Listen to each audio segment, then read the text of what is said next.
Meu sofrimento começou desde muito cedo mesmo, porque a partir dos 6 anos de idade eu adquiri uma doença, né? Que foi a lepra, a hanseníase. E eu fui perceber que tinha essa doença. Na verdade, minha mãe percebeu que eu tinha essa doença devido a um corte que eu levei no calcanhar. E ela limpou o corte e eu não sentia dor. Não sentia dor nenhuma e o corte estava ali. E uma irmã minha, mais velha do que eu, já tinha o mesmo problema. Então ela já imaginou que eu adquiri a mesma doença que a minha irmã. Fomos ao médico direitinho, o médico passou uma biópsia, e a biópsia constatou que eu estava realmente com a hanseníase, que é a lepra da pele. A minha irmã já fazia tratamento. E logo em seguida, eu passei a fazer o tratamento junto com ela. Então eu lembro que o médico, ele pegava uma espécie de lâmina, e ele começava a escavar a parte da minha bacia. Eu não sentia dor, porque a doença, ela faz com que o tecido por cima, ele fica morto. Você não sente nada, você pode cortar, você pode furar, não sente dor. Só que ele ia escavando até o momento em que eu sentisse dor, tirando pedaços, né, de pele, de carne. E quando chegava no momento da carne viva, digamos assim, então eu começava a gritar de dor.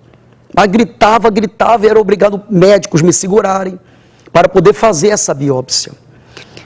Ela começou no meu calcanhar, tomou conta da minha perna, totalmente a minha perna direita. Ela se espalhou para a minha bacia toda, minha coxa esquerda e o meu braço direito. Então eu lembro que na minha perna, inclusive eu tenho pequenas marcas, eu pegava uma lâmina, pegava lâminas, né, cortantes, e eu fazia pequenos cortes na minha perna, o sangue jorrava, escorria, só que eu não sentia dor. Então para mim aquilo era diversão.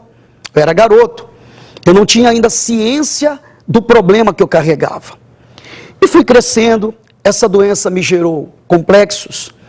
Eu tinha receio que os meus amigos descobrissem que eu tinha essa doença, porque a minha irmã já tinha, eu vi o sofrimento dela, eu via o desespero dela, eu vi o que ela passava na mão de pessoas que conheciam, que sabiam que ela tinha doença. Só que não parou por aí. Eu entrei em depressão por causa da doença.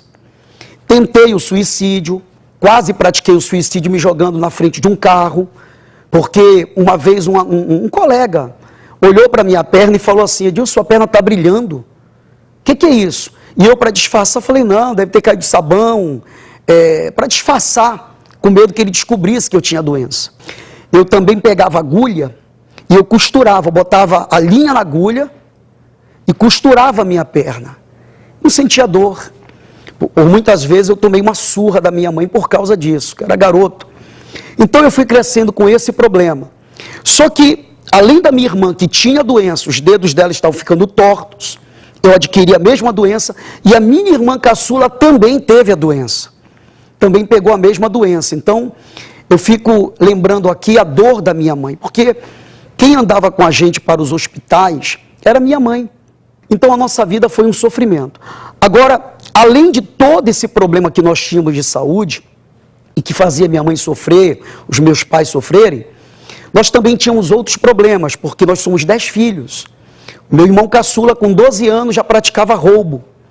Meu irmão com 12 anos fumava, bebia vodka. Então, quer dizer, isso causava muitos tipos de sofrimentos, perturbações dentro de casa. Porque ele era o caçula, imagine. Ele se envolvia com gente errada, ele era uma pessoa muito agressiva, apesar de garoto. Eu lembro que ele arrumava confusão com pessoas na rua. Por muitas das vezes, eu briguei com pessoas na rua para impedir que batessem nele. E pelo outro lado, eu também lembro que eu apanhava muito dele, embora fosse mais velho. Porque ele tinha um problema nessa veia que liga o cérebro ao coração. E o médico havia dito para o meu pai que ele não podia gritar, porque se aquela veia estourasse, ele poderia morrer. Então, dentro de casa havia aquele cuidado, né? Todo mundo tinha aquele cuidado para não fazer ele chorar, para não fazer ele gritar. A gente tinha essa preocupação, porque o médico havia dito que se aquela veia estourasse, a morte seria instantânea. Então, a gente tinha aquela preocupação. Então, por esse motivo, ele abusava, né? Sabendo da situação, ele abusava. Então, saindo dele, aí vem a minha outra irmã, que foi um dos casos talvez mais sérios da família. A minha irmã, ela frequentava a casa de encosto. Ela chegou a frequentar com a minha mãe era frequentadora, e essa minha irmã, ela foi uma certa vez na casa do encosto com a minha mãe, e o encosto falou para ela assim, olha, você praticamente vai morrer numa mesa de cirurgia. O encosto falou isso para ela. Tempos depois, a minha irmã engravidou do namorado, meu pai botou ela para fora de casa. Isso foi um inferno, esse dia foi um inferno, porque ele não aceitou, meu pai não aceitou que ela tivesse engravidado sem ter casado. Meu pai era uma pessoa meio moralista, uma pessoa conservadora, então ele não aceitou. Pronto, ela foi morar com o namorado, saiu de casa, aquela coisa toda. Com 7 meses ela voltou para casa, meu pai permitiu. Quando ela foi ter a criança, ela teve uma crise de albumina, acho que as pessoas devem conhecer por esse nome, ainda nos dias de hoje. Eclâmpsia, né? Ela teve esse problema na hora do parto, e o médico chamou a família, meu pai, minha mãe, e mandou escolher entre ela e a criança. Uma das duas iriam morrer. E dentro de casa foi aquele desespero, todo mundo chorando, e a decisão foi tomada, que a criança morra, mas que ela viesse a viver, a continuar viva. Mas por uma obra de Deus, ou o que a gente poderia dizer assim, acabou que sobreviveu tanto ela quanto a criança. Só que depois disso, a minha irmã ela passou a ter problemas seríssimos, ao ponto de sair na rua, dizendo que ia morrer, que alguém queria matá-la. Às vezes, no momento, estava lavando louça, fazendo as coisas de casa, ela pegava armas, assim, tipo faca, tudo que te aponta, e ela corria para cima de pessoas mais próximas para furar, para tentar matar. Então, quer dizer, a situação dela foi só se agravando. Eu lembro que o quarto dela era cheio de medicação para a cabeça, cheio de medicação para nervos, né? A gente não conseguia entender o que estava acontecendo com ela. E a minha irmã parecia que ela estava ficando louca. Eu tenho o meu irmão, que também foi um dos casos seríssimos na família. Meu irmão era um rapaz estudioso, dedicado, e de uma hora para outra o meu irmão virou a cabeça, né? Se tornou um viciado em droga. Meu irmão entrou numa gangue chamada Gangue do Terror, e essa gangue era uma gangue muito agressiva. Eles invadiam colégios, eles batiam nos professores, eles batiam em alunos, e tem outras coisas que não convém, que eles faziam que não convém a gente, de repente, nem falar aqui agora. Eles eram muito agressivos. Esse meu irmão tentou matar meu pai várias vezes, com faca. Várias vezes. Havia dentro de mim um desejo, eu vou matar ele. Primeira oportunidade, quando ele estiver bem drogado, eu vou matar ele, eu vou pegar uma faca e vou fazer o serviço. Quer dizer, já havia esse ódio dentro da gente, dentro do meu coração, porque todas as vezes que ele tentou matar meu pai foi um desespero, foi um grande desespero dentro de casa. Por muitas das vezes deu polícia na porta de casa, os vizinhos vinham para ajudar a gente. Nós também tivemos situações de fome dentro de casa, inclusive uma situação dessa envolveu ele. Eu lembro que eu fui com a minha mãe num comércio de um senhor próximo de casa. Nós estávamos passando necessidade, estávamos passando até fome. E eu lembro que a minha mãe foi lá, e eu fui com ela. Ela pediu para o dono do comércio ceder para a gente comida, ainda que fosse arroz e ovo, porque nós não tínhamos comida quase um dia inteiro sem comer nada. E eu vi ele falando para minha mãe assim, olha, aqui vocês não vão ter mais nada, porque nós devíamos muito àquele comércio. E não pagávamos, porque meu pai fez dívidas com o banco, meu pai se perdeu também no alcoolismo, gastava tudo que tinha com prostituição, em boates. Então, por esse motivo, a gente passou muita fome, muita necessidade e até fome. E eu lembro que quando esse comerciante humilhou a minha mãe, humilhou na minha frente, minha mãe começou a chorar, implorando para ele. Quando a gente saiu dali, minha mãe falou para mim assim, meu filho, pelo amor de Deus, não deixa o Luiz saber disso. Porque se ele soubesse, era capaz dele ir lá e até, de repente, tirar a vida do dono do comércio, né? Minha mãe era muito doente, extremamente doente, né? E dentro de casa, o ambiente era de guerra. Era de guerra. Ninguém respeitava ninguém. Quer dizer, então foram anos de sofrimento, né? E é interessante, nós chegamos na Universal por incrível que pareça, num dia de muita tribulação, muitos problemas dentro de casa, justamente com esse meu irmão que era drogado. Era um domingo, nunca vou esquecer esse dia, era um domingo à tarde, meu irmão estava drogado, estava alcoolizado, e ele queria pegar o prato de comida e comer do outro lado da rua, com os amigos, e o meu pai não aprovou. Ele pegou o prato com a comida, e ele lançou sobre o meu pai, nesse dia.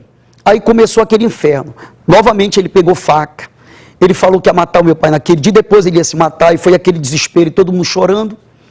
E uma prima minha, que estava naquele dia em casa, falou para minha mãe: tia, isso não é normal. Isso que tem na vida do Luiz é uma força maligna, é um espírito. E ela disse assim: olha, manda na Universal alguém chamar um pastor, chamar um obreiro para vir aqui. E eu lembro que foi eu e o meu outro irmão, nós entramos no ônibus chorando. Eu lembro que eu entrei chorando, porque é aquilo, né? Desculpa. É que a gente lembra, e a gente no ônibus, e as pessoas perguntavam para a gente assim: o que aconteceu? Desculpa, gente. As pessoas, elas, o que foi que houve? Por que vocês estão chorando? E eu lembro que eu dizia assim: meu irmão vai se matar.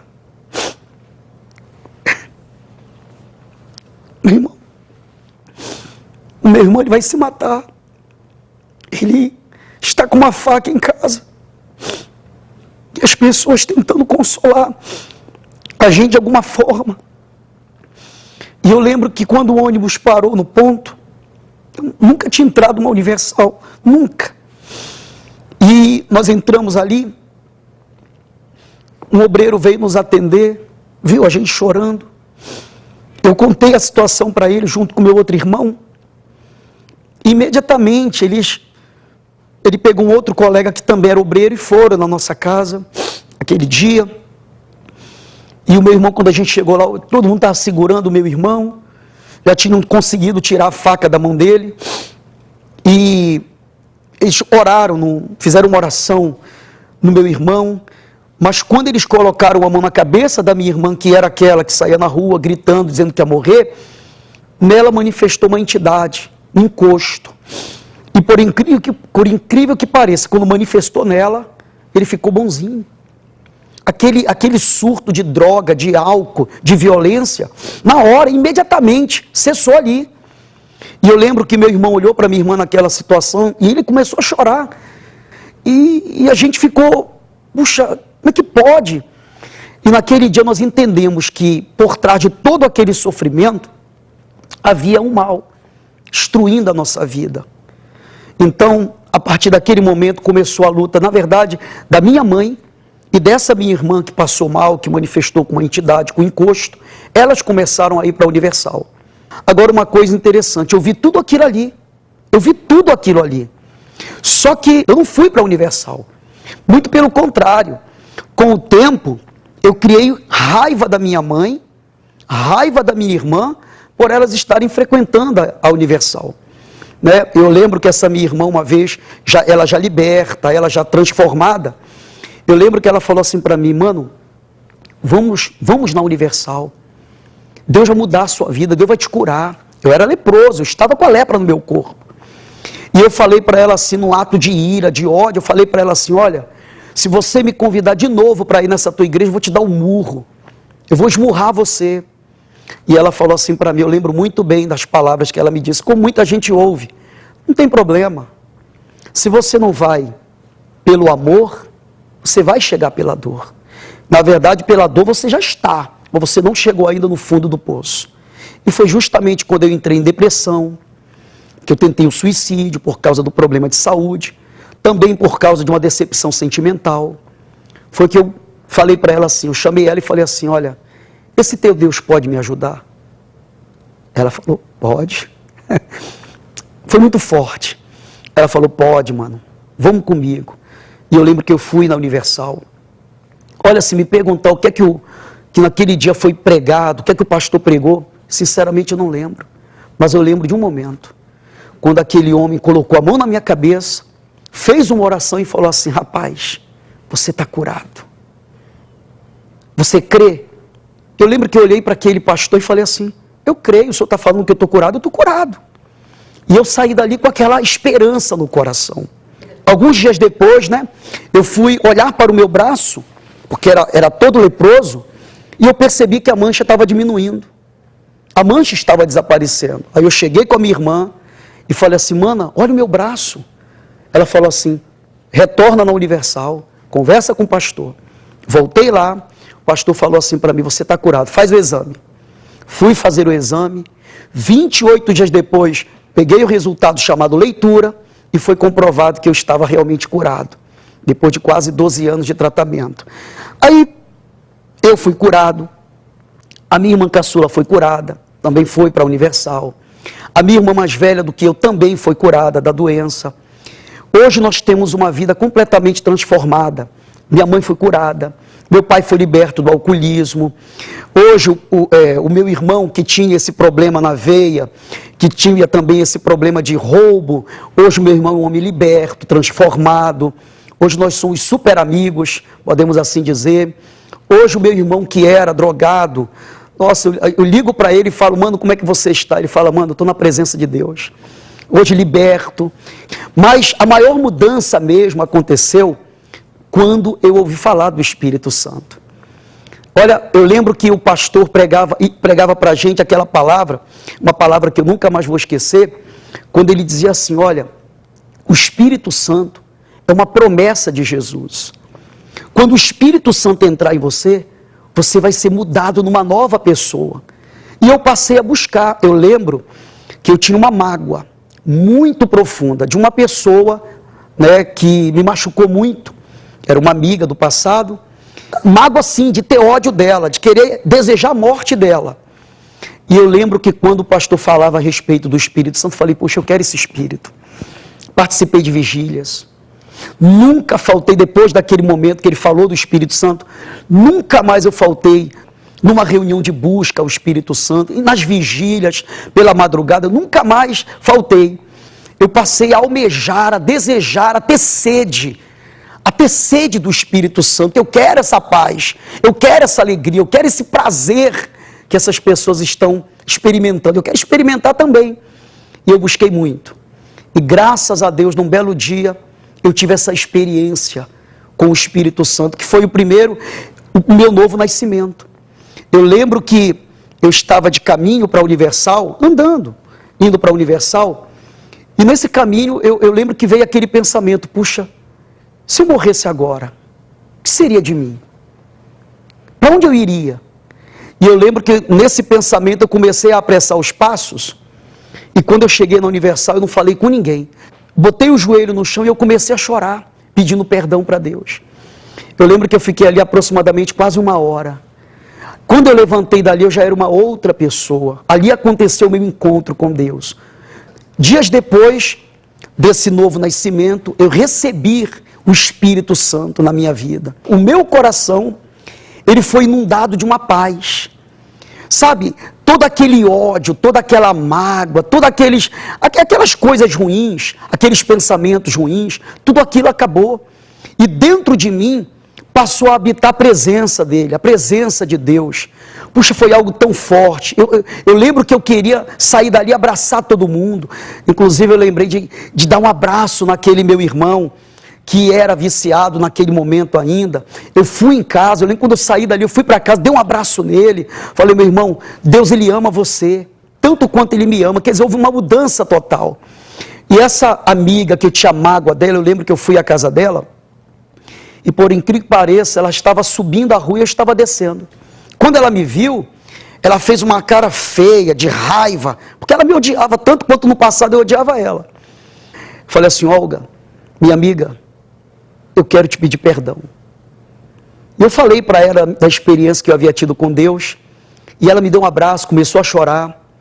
Tudo mudou. Hoje, graças a Deus, eu tenho paz, eu sou um homem feliz, casado, realizado em todas as áreas da minha vida, saudável. Hoje eu tenho alegria no meu coração. Hoje não me falta nada, graças a Deus. Hoje A minha família, nós temos quase 40 pessoas, ou 42 pessoas que hoje estão na Universal, convertidas, libertas, transformadas. Hoje a nossa vida é uma vida de paz. Nossa família é um exemplo de família, é um exemplo de alegria, de paz, é um exemplo de felicidade e um exemplo de prosperidade. Deus restaurou a nossa vida. Graças a Deus. Então, você vê o testemunho desse rapaz, você verifica como Deus ouviu a sua oração, o seu clamor, a sua súplica, mas houve uma entrega, houve uma manifestação de fé. E é isso que nós estamos tentando falar para você.